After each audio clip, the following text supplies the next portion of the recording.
In best case scenario, again you're looking for that +3 health, I think.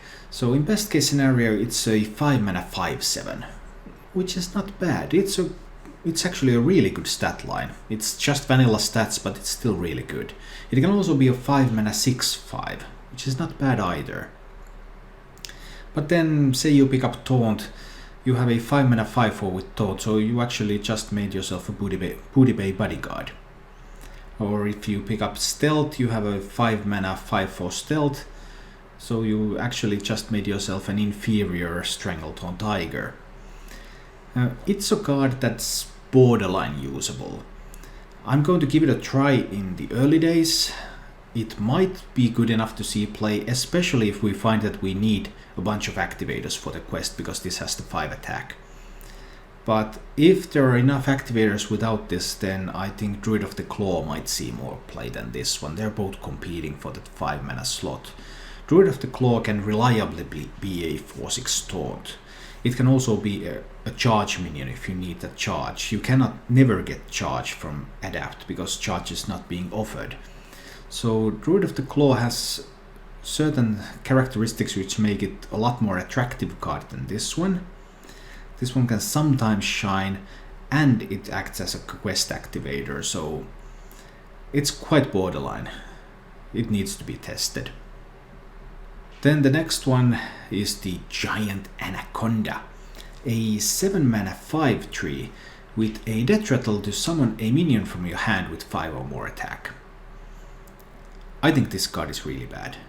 I think this card is not going to see any play. You can't, for example, play Ancient of War with this card. If the opponent kills this one and it can be killed by a 2-drop, then the Ancient of War comes out of your hand as a 5/5, and that's a terrible loss. Also, the opponent can dictate the trades. They can decide when they let you pull this away from your hand and probably deal with that. So I don't expect Giant Anaconda to see any play. I think this card is just bad. Overall, quite a bunch of new beasts, and with the Druid of the Claw also of the old ones still hanging around, and the Strangleton Tiger as well, there definitely are some tools now for a slower paced Beast Druid deck to take place as well. It will be interesting to see how viable that's going to be. Because when it comes to running the quest, you do have the option. You also have the option to not go for too many beast synergies. Okay, you will have a bunch of beasts in your deck, because a lot of these new minions are beasts. So you will have them in your deck even though you don't really care about the beast stack. But you can say that, okay, I'm not going to run the Menagerie Warden package. I don't care about Menagerie Warden. Probably I don't care about Strangleton Tiger either. That gives you a bit more space in your deck to fit in some tricks maybe. So let's say you want to fit in a Yogg-Saron in your deck. Yogg-Saron actually looks pretty sweet with the quest. How about playing a 0 mana Yogg-Saron, have 10 mana remaining, for example, or maybe you can even play it before turn 10. You have a bunch of mana available, so after the Yogg effects are completed, you can still do a bunch of stuff. Say the Yogg draws you a bunch of cards, you can play them out as well. Yogg-Saron looks really, really powerful with the quest. Combined with the Druid's poor removal options and the fact that Druid has already often relied on Yogg-Saron to be the ultimate final board clear, Yogg-Saron in Quest Druid looks really strong. And it's easier to fit in if you don't try to go for too many beast synergies. Maybe you can fit it in even if you go for them, but it's a lot more work. Another interesting legendary, Elise the Trailblazer, which I think is a very strong card, as it gives you that Ungoro pack and that essentially late game 5-card draw. Okay, so the quest only reduces the cost of minions, so if you draw the Ungoro pack, the contents of the pack are never going to be discounted. They are always going to be full cost. But if the minions in your deck are all costing 0, then you can quite freely use those contents of the pack anyway. And Elise itself, 5/5 body, 5 attack, it advances the quest. So it's a pretty strong inclusion. So there's some pretty strong stuff you can do. Whether you can manage to fit all of these in together with the Menagerie Warden package or not is an open question, but there are alternative lines of play. If you don't run the Menagerie Warden package, then you can also switch some of the beast minions to non-beasts. Well, I would expect the Ancient of War to be run regardless, but you could for example run Dark Harakoa in a non-beast version. You don't rely so much on beast synergies, you don't need so many beasts. Dark Harakoa is a great mid-game buddy, helping you survive, helping you advance the quest, helping you get there. Despite these great visions of these great swing turns with Menagerie Wardens, free big beasts, Yogg-Sarons coming out, all of this stuff, Druid is not without its issues. And one of the core issues of Druid is hard removal. Mulch is rotating out. No more mulch. So what hard removal does Druid even have left? And the pickings are slim. So you have Naturalize if you insist on giving your opponent 2 cards. Giving your opponent 2 cards from their own deck is worse than giving them a random minion, which can be a good or bad minion, but overall it's going to be quite mediocre on average. If you give them 2 cards from their own deck, they are going to have 2 cards that they have actually wanted to play. That's pretty bad. Then you could try Big Game Hunter. Big Game Hunter is good if the meta is all about stats. Big Game Hunter can kill big minions. Even at 5 mana after the nerf, Big Game Hunter is still not a bad card. It's just a card that is going to find its slot when the meta is right for it. I'm not sure if the meta is going to be right for it though. And then you have Thinkmaster. Thinkmaster Overspark. One of the most fun cards in Hearthstone, I believe.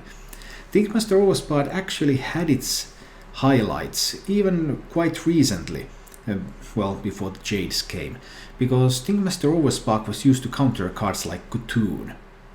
Okay, they play their Cocoon, they want it to die so that they can resurrect more Cocoons later, but you're going to Thinkmaster it if you don't have access to hard transformation like Polymorph or Hex.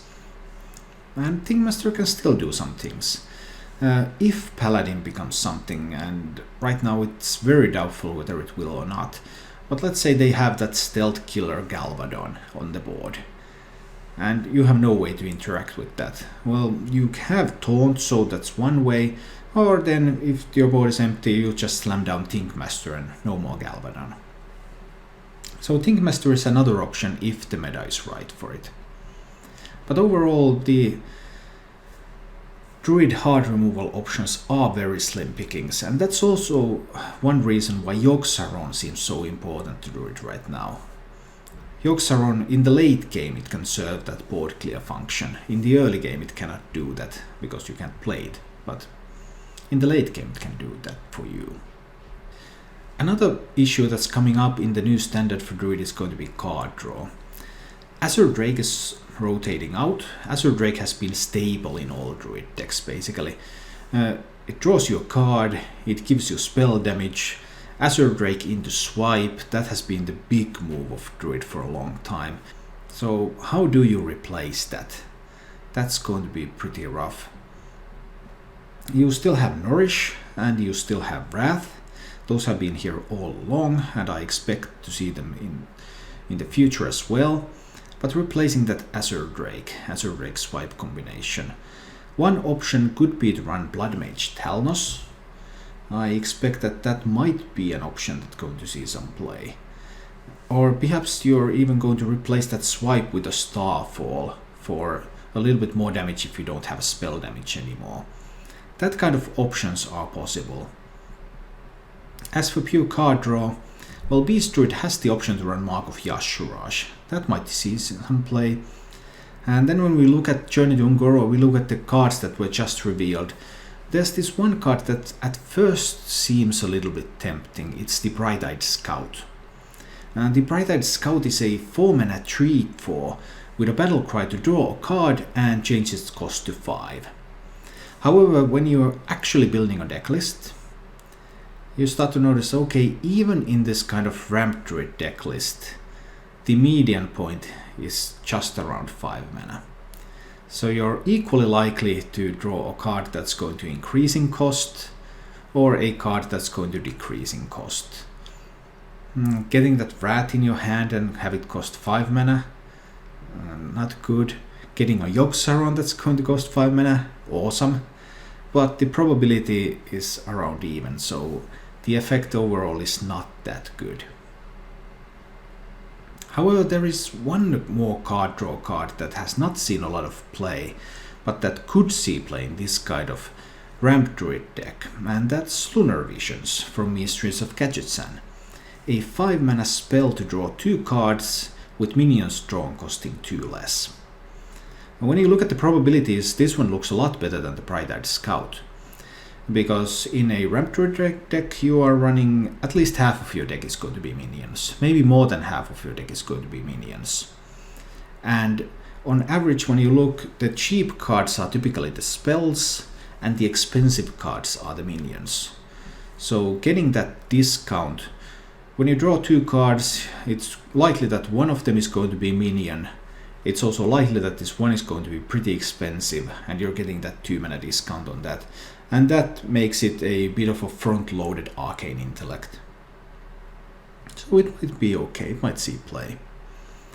The current Jade Druid decks are typically running Gadgetzan Auctioneer for card draw, but Gadgetzan Auctioneer doesn't fit the Ramp Druid archetype nearly as well. In Jade Druid you have Jade Idol. Jade Idol is the big deal. You cycle and cycle and cycle and you want to get those Jade Idols, you want to play them and keep cycling, so you might even save stuff like Innervate, Wild Growth, right to the end. You play them with the Auctioneer and then you get a huge cycle going and then you make that cycle infinite with Jade Idols. But Jade Idol doesn't exist in Ramp Druid, so it doesn't really fit nearly as well. You could still of course save the Innervate, save the Wild Growth, but that doesn't look like it's going to happen. The ramp options of Ramp Druid are a bit more limited because they don't have Jade Blossom, so saving that Wild Growth is not that good of a deal. Maybe Gadgetzan Auctioneer can find a place in Ramp Druid as well, but right now it doesn't look that great to me. On the subject of ramping up, there's one more new card that could fit in a druid that tries to complete the quest, and that is the Tortollan Forager. Tortollan Forager is a 2 mana 2/2 with a battle cry to add a random minion with 5 or more attack to your hand. Okay, so you get free stuff, but you can get anything from a Magma Rager to a Tyrian Fordring. That's quite a lot of variance as well. And the upside of Tortollan Forager is that it's not a red draw even in the late game. So you draw Tortollan Forager late, you play it, you get a minion. You can probably also play that one on the same turn. It's like 2 minions in one. At first look it might look like it could serve some kind of an anti-aggro role, but it doesn't really.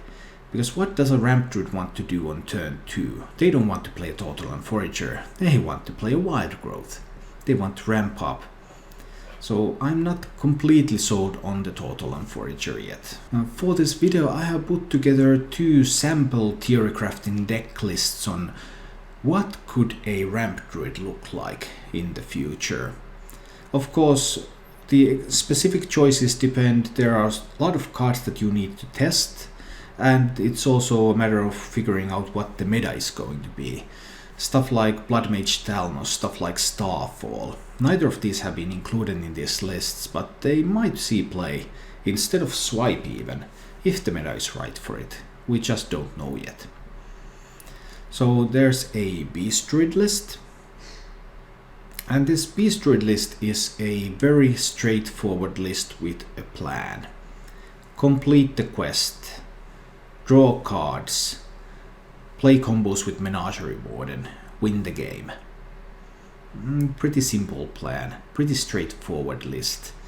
I actually think it might be possible that this list needs to be made a little less straightforward and have a little more tricks or oomph in it. We'll have to see. Then I also made another list built on the same core, but this one is cutting the Menagerie Warden package, so it doesn't rely on beast synergies as much. This gives it room to play stuff like Dark Arakoa.